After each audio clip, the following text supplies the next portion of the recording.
Hello বন্ধুগণ, আসসালামু আলাইকুম। আজকে জুমার নামাজ পড়তে চলে আসলাম মসজিদে। তো প্রথমেই আমরা মসজিদে ঢুকে বসে পড়লাম। তারপর আস্তে আস্তে মুসল্লিরা আসতেছে।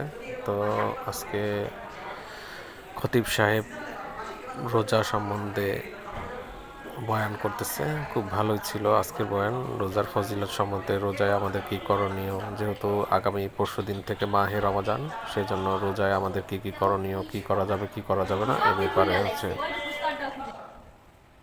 তো আজকে মোটামুটি অনেক গুরুত্বপূর্ণ আলোচনা ছিল। তো পরবর্তীতে খুতবা শেষ করে নামাজ পড়ে আমরা অবশ্য নামাজ শেষ হয়, পরবর্তীতে আমরা আস্তে আস্তে বের হতে শুরু করি এবং পরবর্তীতে আস্তে আস্তে বের হচ্ছি। এবং আজকে অনেক মুসল্লি আসছে আর কি নামাজ পড়ার জন্য, এবং হচ্ছে পুরো মসজিদে ভরপুর, যেহেতু এটা 4 তলা বিশিষ্ট মসজিদ। সম্পূর্ণ উপরে থেকে নিচ থেকে আমরা বেরিয়ে পড়লাম। বের হওয়ার সাথে সাথে মানুষের সমাগম, সবাই বের হচ্ছে, যেহেতু এটা একটা কলোনির মসজিদ, সেজন্য অনেক মানুষের সমাগম। এবং এখান থেকে মেইন রোডে বের হয়ে তারপর হচ্ছে রাস্তায় আসতে হয়। তো আমরা আস্তে আস্তে বের হতে থাকলাম। অনেক মানুষ, অনেক উৎসব, এখানে অনেক লোকজন আসছে, সবাই বের হচ্ছে, আমরাও সাথে সাথে বের হচ্ছি। চলুন সামনে যাওয়া যাক।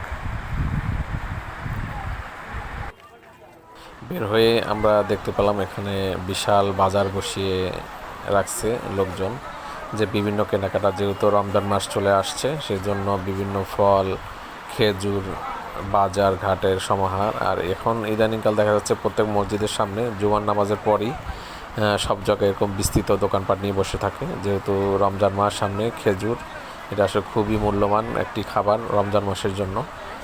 খেজুর দিয়ে রোজা খোলা সুন্নাত। আমাদের প্রিয় নবী মুহাম্মদ সাল্লাল্লাহু আলাইহি সাল্লাম খেজুর দিয়ে রোজা খুলতেন।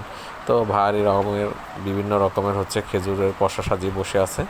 তারপর এখানে যে ফল মূলের দোকানও আছে, এখানে আপেল, মালটা, খেজুর, তারপর হচ্ছে এখানে আপনার বড়ই আছে, তারপরে অনেক রকমের ফলের দোকান সাজিয়ে বসে আছে। এবং কেউ আছে শুধুই ফল বিক্রি করতেছে, যেমন এখানে শুধু আঙ্গুর ফল বিক্রি করা হচ্ছে এবং বিভিন্ন প্রজাতির আঙ্গুর।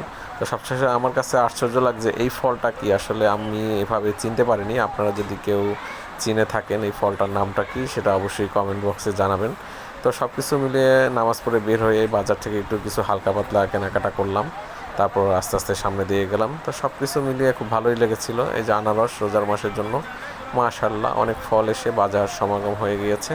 তো আজকে মোটামুটি নামাজ পড়ে এসে ছোট্ট একটা ব্লগ করলাম আর কি। যদি আপনাদের ভালো লাগে অবশ্যই আমারকে সাপোর্ট করবেন, এবং পাশাপাশি আমার সবসময় ভিডিওগুলো দেখবেন এবং সাপোর্ট করে পাশে থাকবেন। তো এই ছিল আজকের জুমার নামাজের থেকে শুরু করে বাসায় আসার আগ পর্যন্ত। ধন্যবাদ সকলকে, জুমা মোবারক, ধন্যবাদ।